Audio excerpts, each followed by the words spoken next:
Jeff, what kind of difference have you seen from Cam Clear last year at this time to right now?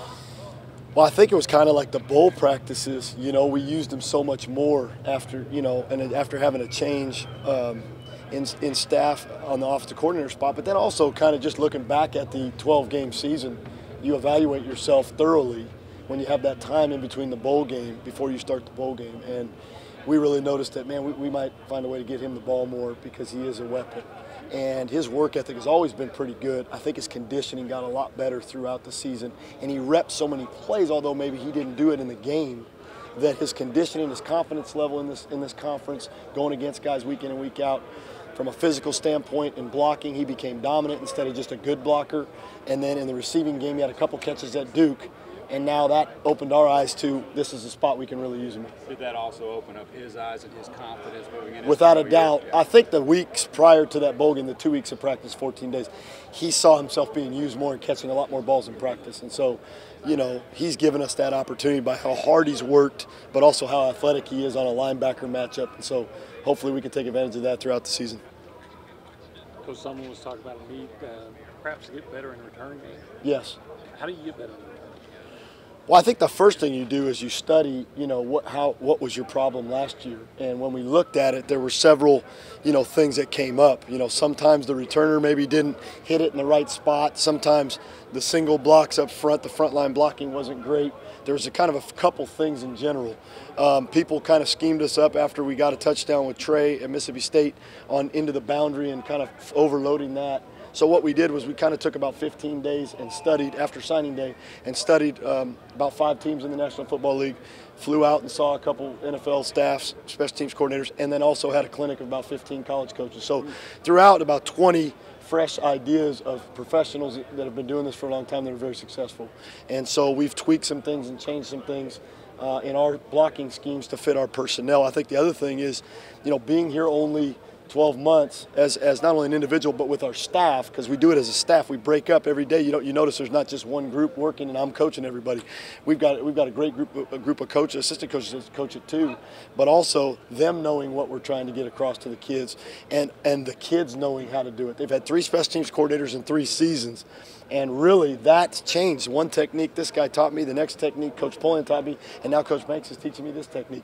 Well, this is going to have a lot. We're having a lot of care. We're seeing that already. We're moving so much faster in the spring in our installation on return game because they understand the concepts and the verbiage that we're using.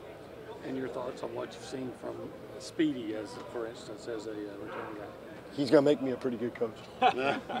He already has, because he's dynamic weapon, not only as a receiver, as a punt returner, which we're excited about, and we'll have a lot of competition for.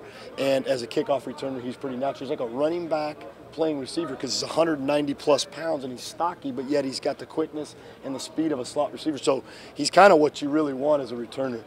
In the punt return phase, I think he's going to be dynamic in this conference at some point. When is that? Who knows? Because he's so young, but he doesn't play young. He doesn't act young. He picks it up right away. He very, very rarely makes mistakes.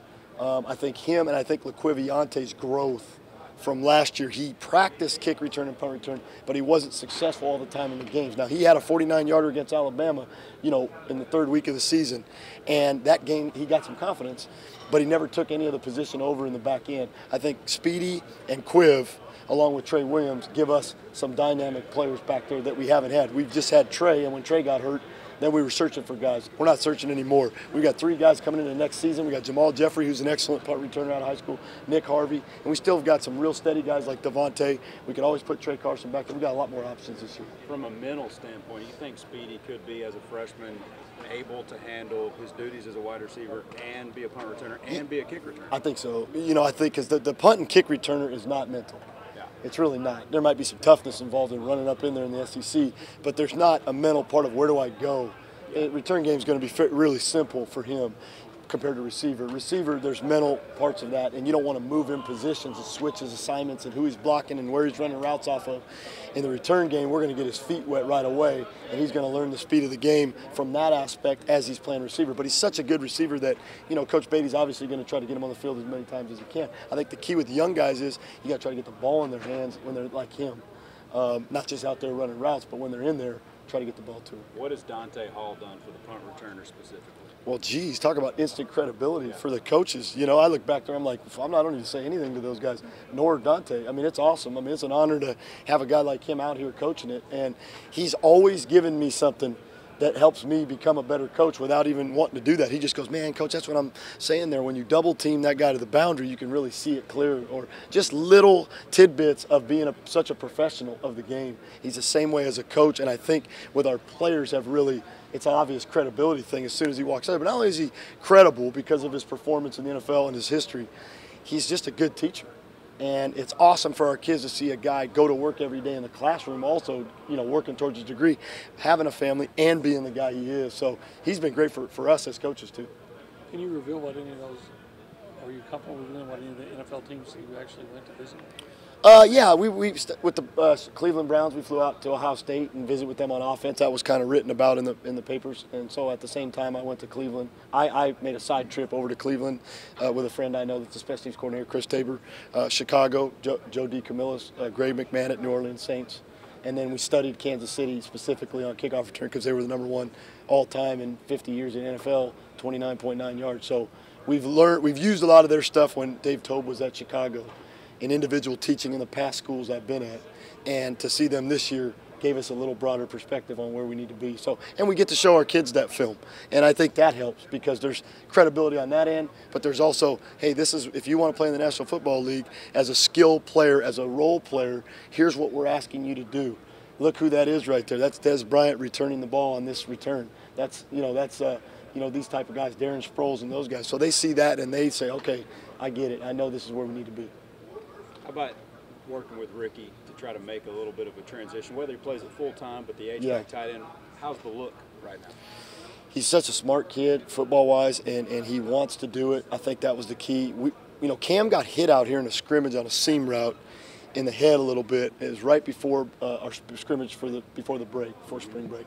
And because of that, we said, uh-oh, all the new stuff that we just put in, we kind of have to scrap because we didn't have that vertical guy that's that big that could block and run routes out of the backfield. And so we were like, now what are we going to do? We hadn't really thought that. We were just experimenting with the formations. And then we said, well, I wonder if Ricky would want to do it. Well, what really happened was it was a byproduct. Ricky saw that and went, Coach, I can do that stuff. What do you think about me trying that? Because, obviously Ricky's 240 pounds. Ricky's in great shape, but he's not going to get any skinny. He's got zero body fat on him. I mean, he looks, so he knows that too, and he knows he gets tired as he's running those 50 yards vertical routes all the time, and he's struggling maybe to get open sometimes on safeties that are 40 pounds lighter than him. I think he saw that too. It's just an experimental thing, and as a backup to Cam, he's a dynamic, big-time backup to Cam. I mean, he can give you something. We might have fell into something there as a receiver, H-back type guy. He's not going to put his hand down and be on the line. We've got Brandon Alexander, and we've got a fullback in Caden Smith, so we've got some great depth I think we're building with Ricky.